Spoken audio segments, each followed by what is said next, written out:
Horror fans are very forgiving. As long as we're not bored, we often overlook the flaws of a genre film. Patrick Lucier's Trick really tests this theory. Sure, I was never bored, but this movie makes zero sense, and contains some shockingly bad filmmaking, acting, writing, pretty much everything. It is remarkably grisly and violent, containing a body count that tops the double digits, and almost all of the victims of its quality kills see their insides before they die. In an era in which elevated horror often means low body counts, it may thrill you just to see an old-fashioned slasher pick in which dozens of people die in bloody, violent ways. Sadly, that's about all you'll get here, and if you think about the logic of its goofy narrative, or what its cheap final act is possibly trying to say, you'll just get a headache. At the end of the videos, please like, comment, and subscribe my channel, please, it's my reward. Thanks for watching. Trick opens during a Halloween party, at which a young man with a pumpkin mask suddenly goes crazy. He starts violently stabbing other partygoers, and he's only stopped when one of them fights back and jams a poker through the perpetrator's chest.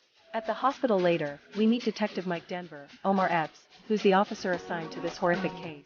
The title refers to both the season, The Art of Illusion, and the nickname of the vicious murderer, Patrick Trick Weaver. Tom Neiman, who seems downright catatonic before he bursts from his hospital bed, kills a few more people, takes a few bullets from Denver Sheriff Lisa Jane, Ellen Adair, falls a couple stories out a window, and disappears into the night. Badly injured and shot, Jane and others are convinced Trick must be dead. As you might have guessed, Trick returns next Halloween, there's no movie otherwise, and another gruesome onslaught goes down. Every year, Trick comes back and unleashes slasher hell, infuriating authorities, and basically driving Denver crazy and off the force. How does he keep evading the authorities? Why does he keep returning? Is it really Patrick or a copycat? The returning versions of Trick almost seem supernatural. Could he be more than human?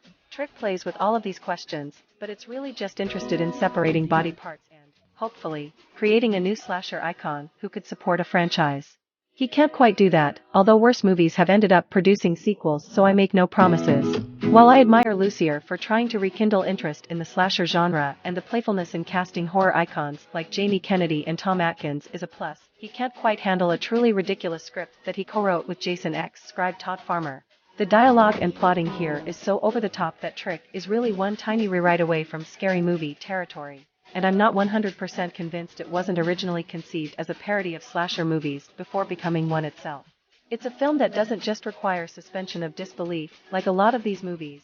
All police officers here have to be the worst shots in their departments to miss Trick every single time, but ends in a series of twists that are increasingly stupid, especially the one that tries to graft concerns about internet culture and anti-heroes like Joker into the story in a way that makes Todd Phillips' film look subtle. Worst of all, the filmmaking here traffics in faux intensity. The camera work gets shaky every time Trick unleashes his fury, resulting in a film that's more incoherent than terrifying, and Lucier thinks cranking up the score will add to the fear when it just makes his movie louder. With so much horror that seems designed to work psychologically, I believe the time is right for another resurgence in the physical, blunt world of the slasher genre, but Trick seems intent to prove me wrong. If you like my videos, then please like, comment, and subscribe my channel.